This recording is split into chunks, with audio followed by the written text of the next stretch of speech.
Hey guys, this is Sonu Alawat लेकर आ चुका हूं आपके लिए एक और यूनिक गवर्नमेंट जॉब अपडेट। और दोस्तों ये एक इतना खुफिया गवर्नमेंट जॉब अपडेट है, शायद ही यूट्यूब के ऊपर इसके अलावा आपको कोई और वीडियो मिले। क्योंकि दोस्तों मैं तो हमेशा आपके लिए बहुत ज्यादा मेहनत से एकदम गहराई से इंटरेस्टिंग सी गवर्नमेंट जॉब अपडेट निकाल के लेकर आता हूं। इतनी मेहनत आपके लिए और कौन कर सकता है, इसलिए चैनल को अभी सब्सक्राइब करके बेल आइकन को प्रेस कर लीजिएगा। देखिए दोस्तों, ये गवर्नमेंट जॉब अपडेट निकल के आ रहा है BECIL वेरियस पोस्ट रिक्रूटमेंट 2024 की तरफ से। नहीं समझे? BECIL मतलब broadcasting engineering consultant India limited, जो कि गवर्नमेंट ऑफ इंडिया की ही इंटरप्राइजेस है, जो कि directly ministry of information and broadcasting government of India के अंडर आता है, जिसके अंदर वेरियस पोस्ट के ऊपर वैकेंसीज आ चुकी है। जिसमें हमारी मॉनिटर की पोस्ट है, executive assistant, logistic assistant, messenger, peon, साथ ही सिस्टम टेक्नीशियन की पोस्ट के ऊपर वैकेंसीज आ चुकी हैं, जिनके लिए 10, 12 ग्रेजुएट पास कैंडिडेट्स एलिजिबल हैं। ऑल इंडिया की वैकेंसी है, मेल और फीमेल दोनों ही कैटेगरी कैंडिडेट एलिजिबल है।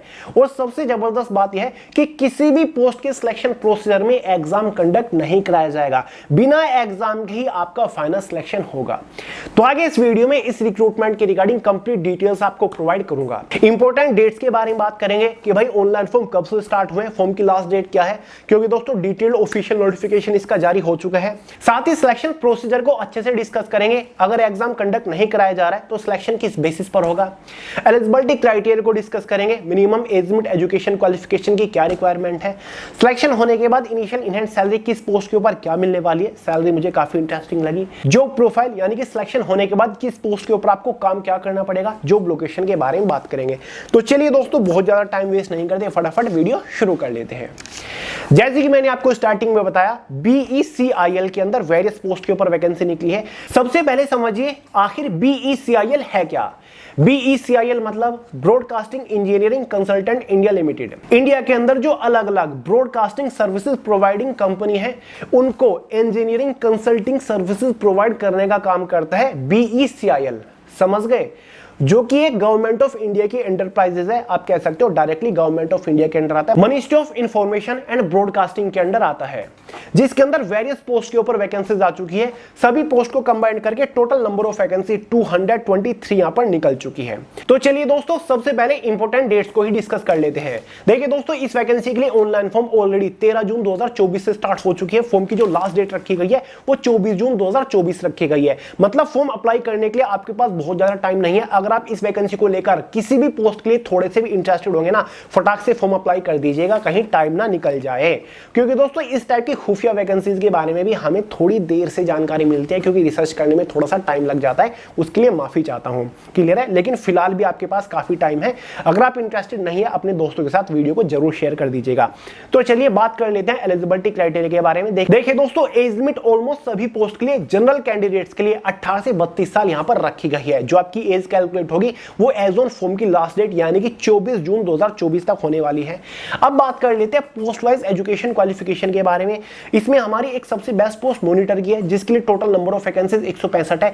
इस पोस्ट के लिए अगर आपने कोई भी बैचलर डिग्री पास कर रखी है तो आप एलिजिबल है। साथ ही अगर आपको कंप्यूटर की बेसिक नॉलेज है तो भाई आप फॉर्म अप्लाई कर सकते हैं। क्लियर है? देखिए दोस्तों, इसमें हमारी 13 लैंग्वेज है और लैंग्वेज वाइज वैकेंसीज है। अगर आपको इनमें से कोई भी लैंग्वेज आती है तो भाई आप फॉर्म अप्लाई कर सकते हो, जैसे कि हिंदी, इंग्लिश, असमी, बांग्ला स्क्रीन के ऊपर आपको दिख रही है। दूसरी बेस्ट पोस्ट है एग्जीक्यूटिव असिस्टेंट की। ठीक है, टोटल नंबर ऑफ वैकेंसीज 5 है, थोड़ी सी लिमिटेड है। इस पोस्ट के लिए अगर आपने कोई भी बैचलर डिग्री पास कर रखी है किसी भी स्ट्रीम से तो आप एलिजिबल है। साथ ही कंप्यूटर की बेसिक नॉलेज आपको होनी चाहिए। हालांकि कंप्यूटर का कोई भी सर्टिफिकेट या फिर डिप्लोमा यहां पर नहीं मांगा गया है। एक लॉजिस्टिक असिस्टेंट की पोस्ट है। इस पोस्ट के लिए अगर आपने 12 पास कर रखा है किसी भी सब्जेक्ट से तो भाई आप एलिजिबल है, आप फॉर्म अप्लाई कर सकते हैं। साथ ही कंप्यूटर की भी छोटी मोटी नॉलेज आपको होनी चाहिए। एक पोस्ट मैसेंजर और पियोन की है, टोटल वैकेंसीज 13 है। इस पोस्ट के लिए अगर आपने 8 पास कर रखा है, ठीक है, कम से कम 8वीं है, फिर चाहे आपने 10वीं या फिर 12वीं कर रखी है तो आप एलिजिबल है। भले यहां पर 8 पास हो लेकिन सैलरी ठीक ठाक आपको मिल रही है। साथ ही यहां पर आपकी सीनियर शिफ्ट मैनेजर की भी पोस्ट है, जहां पर वैकेंसीज बहुत ही कम है। शिफ्ट मैनेजर की है। सिस्टम टेक्नीशियन की एक पोस्ट है। अगर आपने ITI कर रखा है इलेक्ट्रॉनिक से तो भाई आप एलिजिबल है, या फिर कंप्यूटर नेटवर्किंग से तो भाई आप एलिजिबल है, आप फॉर्म अप्लाई कर सकते हैं। ठीक है, तो भाई ये क्वालिफिकेशन हो गया। अब देखिए बात कर लेते हैं सिलेक्शन किस बेसिस पर होगा। देखिए दोस्तों, सिलेक्शन आपका केवल और केवल पर्सनल इंटरेक्शन के बेसिस पर होगा।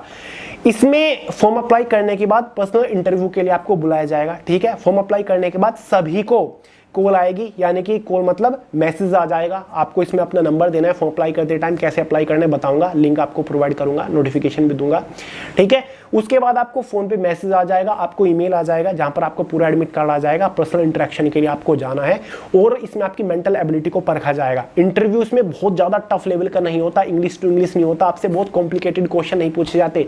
ये देखा जाता है कि भाई इस डिपार्टमेंट के लिए आप फिट हो या फिर नहीं हो, ठीक है, आप एक सही चॉइस हो या फिर नहीं। आपकी मेंटल एबिलिटी को परखा जाता है कि आप कितने टाइम तक इस डिपार्टमेंट के लिए काम करते रहोगे, बने रहोगे, इस फील्ड में आपको इंटरेस्ट है या फिर नहीं, ये देखा जाता है। क्लियर है। एक तरीके से एडेप्टेबिलिटी टेस्ट होता है कि आप इस डिपार्टमेंट के इन्वायरमेंट को अडेप्ट कर पाओगे या फिर नहीं, या फिर 1-2 महीने के अंदर ही छोड़ के साफ जाओगे, ठीक है। इस टाइप का इसका इंटरव्यू होता है, क्योंकि बहुत कम लोग को इस वैकेंसी के बारे में पता है, ठीक है।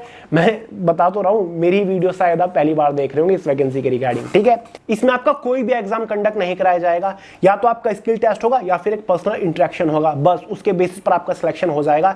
स्किल टेस्ट क्या होगा, इसमें आपको कंप्यूटर की बेसिक नॉलेज मांगी गई है, बस यही देखा जाएगा कि कंप्यूटर की कितनी नॉलेज आपको है, ठीक है, उसके बेसिस पर आपका सिलेक्शन हो जाएगा, ठीक है। तो इसमें आपका सिलेक्शन मेरे हिसाब से तो निश्चिंत ही है। अगर आपको कंप्यूटर की थोड़ी बहुत नॉलेज है, आपके क्वालिफिकेशन के अकॉर्डिंग आपको इसमें फाइनली सिलेक्शन मिल ही जाएगा, कोई बड़ी बात नहीं है, ठीक है। क्योंकि बहुत कम फॉर्म अप्लाई होंगे, बहुत सारे लोगों को पता ही नहीं है इस वैकेंसी के बारे में। तो चलिए दोस्तों, अब बात करते हैं सिलेक्शन होने के बाद post wise initial in hand salary के बारे में। जो हमारी इसमें मॉनिटर की पोस्ट है, इस पोस्ट के ऊपर आपकी इनिशियल इन हैंड सैलरी रहेगी 34,362 एग्जैक्ट, ये आपकी सैलरी मिलेगी। साथ ही एग्जीक्यूटिव असिस्टेंट की पोस्ट के ऊपर 23,082 रुपये आपकी सैलरी रहेगी। लॉजिस्टिक असिस्टेंट की पोस्ट के ऊपर 21,215 सैलरी रहेगी।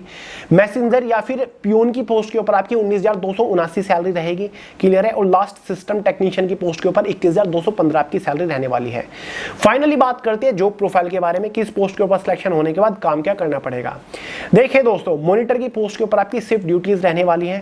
साथ ही monitoring the broadcast contents of TV channels to check violation of programme and advertisement, यानी कि जो टीवी के ऊपर प्रोग्राम ब्रॉडकास्ट हो रहा है, कंटेंट ब्रॉडकास्ट हो रहा है, उसको आपको मॉनिटर करना है। एडवर्टीजमेंट वगैरह है, उसको आपको मॉनिटर करना है, कोई ऐसा कंटेंट तो नहीं है वायोलेशन से रिलेटेड। ये सारी चीजें आपको देखनी है, ये सारी चीजें आपको चेकआउट करते रहनी है। क्लियर है।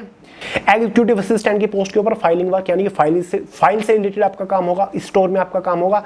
एडमिनिस्ट्रेशन अकाउंट से रिलेटेड आपका काम रहेगा, जो कि आपका जो ऑफिसर है फिर ऑफिसर साइन करेगा। लॉजिस्टिक्स असिस्टेंट की पोस्ट के ऊपर फाइलिंग वर्क रहेगा, स्टोर का काम रहेगा। मेंटेनेंस ऑफ अटेंडेंस रिकॉर्ड आपको मेंटेन करनी है। साथ ही एडमिनिस्ट्रेशन अकाउंट्स रिलेटेड आपका काम रहने वाला है। मैसेंजर पियोन का काम लॉजिस्टिक सपोर्ट से रिलेटेड रहेगा, यानी कि जो लॉजिस्टिक्स का इंपोर्ट एक्सपोर्ट का थोड़ा बहुत काम है, वहां पर आपको सपोर्ट देनी है, आपकी हेल्प लगेगी, ठीक है। मल्टीटास्किंग का काम आपको करना होता है, समझ गए। सिस्टम टेक्नीशियन शिफ्ट ड्यूटी आपकी होगी। टेक्निकल मॉनिटरिंग ऑफ चैनल, जो चैनल्स होंगे उनकी टेक्निकल मॉनिटरिंग आपको करनी है, ठीक है। Coordination with vendor for maintenance work, maintenance का काम आपका होगा, टेक्निकल काम आपका होगा, ठीक है। सिस्टम का टेक्नीशियन सॉल्यूशन आपको करना है, ठीक है। तो ये आपका इसमें जॉब प्रोफाइल रहने वाली है। सैलरी मैंने आपको बता दी, ठीक है। जॉब लोकेशन आपकी ऑल ओवर इंडिया शायद इसमें रह सकती है, समझ गए। इंपोर्टेंट डेट्स मैंने आपको बता दी है, सिलेक्शन का प्रोसीजर मैंने आपको बता दिया है। अब बात कर लेते हैं इसके नेगेटिव पॉइंट के बारे में, जो मुझे बिल्कुल भी अच्छा नहीं लगा। पहला पॉइंट है form fees. General OBC category के लिए 885 रुपये फॉर्म फीस चार्ज किए गए एक पोस्ट के लिए फॉर्म अप्लाई करने के लिए। अगर आप एक साथ 2 पोस्ट के लिए फॉर्म अप्लाई करना चाहते हो तो उसके लिए अगेन 885 रुपये नहीं लगेंगे, बस 885 में 590 रुपये और ऐड हो जाएंगे। आप दोनों पोस्ट के लिए एक साथ फॉर्म अप्लाई कर सकते हो, ठीक है। तो भाई किसी भी एक पोस्ट के लिए फॉर्म अप्लाई करने के लिए जनरल ओबीसी वालों को 885 रुपये भरने हैं। PHEWS ST/SC वालों के लिए 531 रुपये हैं किसी भी पोस्ट के लिए फॉर्म अप्लाई करने के लिए। अगर आप किसी और एडिशनल पोस्ट के लिए फॉर्म अप्लाई करना चाहते हो तो एक पोस्ट के लिए एक्स्ट्रा आपको 354 रुपये पे करने होते हैं, ठीक है। तो भाई ये फॉर्म फीस है। फीमेल वालों के लिए वही ओबीसी और जनरल वालों की फीस अप्लीकेबल है, ठीक है। साथ ही दोस्तों ये एक कॉन्ट्रैक्ट बेसिस गवर्नमेंट जॉब है, गवर्नमेंट डिपार्टमेंट है, गवर्नमेंट जॉब है, लेकिन कॉन्ट्रैक्ट बेसिस जॉब है। इसी वजह से ही तो आपका एग्जाम नहीं हो रहा है इसमें। कॉन्ट्रैक्ट आपका कितने साल का रहेगा ये अभी डिस्क्लोज नहीं किया गया है। जिसमें आपका कॉन्ट्रैक्ट 3 साल 4 साल 5 साल ऐसे चलता रहता है। ठीक है, ये कहा जाता है जितने लोगों ने इस डिपार्टमेंट के अंदर जॉब करी है, अगर आपकी परफॉर्मेंस सही आ रही है, आप डिपार्टमेंट के साथ अच्छे से काम कर रहे हो, अपने काम पे ध्यान दे रहे हो, तो यार आप यहां पर लगातार काम करते रहते हो। ठीक है, आपका जो कॉन्ट्रैक्ट है वो रिन्यू होता चला जाता है। ठीक है, आप वहां पर एक परमानेंट एम्प्लॉय की तरह काम करते रहते हो, आपकी सैलरी भी इंक्रीज होती रहती है साल दर साल। ठीक है, इसी वजह से इसके नोटिफिकेशन में कॉन्ट्रैक्ट को डिस्क्लोज नहीं किया गया है कि कॉन्ट्रैक्ट 3 साल 4 साल 5 साल 6 साल का कितना है, ये आपका रिन्यू होता रहता है साल दर साल। ठीक है, आपकी परफॉर्मेंस के बेसिस पर आपको कॉन्ट्रैक्ट पे रखा जाता है। तो भाई ये सारी चीजें इसमें रखी गई हैं। उम्मीद करता हूं आप समझ गए होंगे, डाउट्स क्लियर हो गए होंगे।